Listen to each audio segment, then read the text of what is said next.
ఒక అడవిలో కుందేలు, తాబేలు, బాతు మూడు మంచి స్నేహితులుగా ఉండేవి. మిగిలిన జంతువులు వాటిని చూసి అసూయపడేవి. చెట్టుమీద నుంచి వాటిని రోజూ గమనించే ఒక కోతి ఎలాగైనా వాటితో స్నేహం చేయాలి అనుకుంది. వాటి దగ్గరకు వెళ్లి మెల్లగా మాటలు కలిపింది. ఇక్కడికి దగ్గరలో ఓ పండ్ల చెట్టుంది. దానికి ఎర్రని రంగులో తీయని పండ్లు ఉన్నాయి. అవి ఏడాదికి ఒకసారి మాత్రమే కాస్తాయి. మీరు వస్తారా?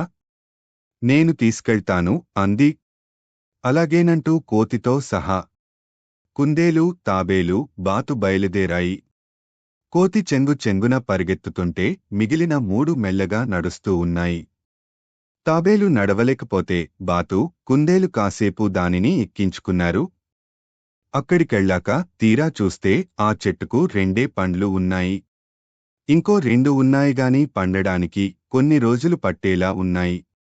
కోతి ఉదయం నుంచే ఆకలితో ఉండటంతో వెంటనే చెట్టెక్కి ఆ రెండు పండ్లను కోసుకొని గబగబా ఒకటి తినేసింది. ఇంకోటి తీసుకెళ్లి కుందేలుకు అందించి, అక్కడ రెండే పండ్లు ఉన్నాయి. మిగతావి ఇంకా పండలేదు.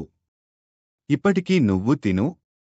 అవి పండిన తర్వాత తాబేలు, బాతుకి తెచ్చిస్తాను అంది. కాని అవి మూడూ ఆ ఒక్క పండుని పంచుకొని తిన్నాయి. అది చూసి కోతి ఆశ్చర్యపోయింది. అప్పుడు దానికి స్నేహమంటే ఉన్నదాంట్లో పంచుకోవడం, మధ్యలోనే వదిలేయడం కాదు అని అర్థమైంది.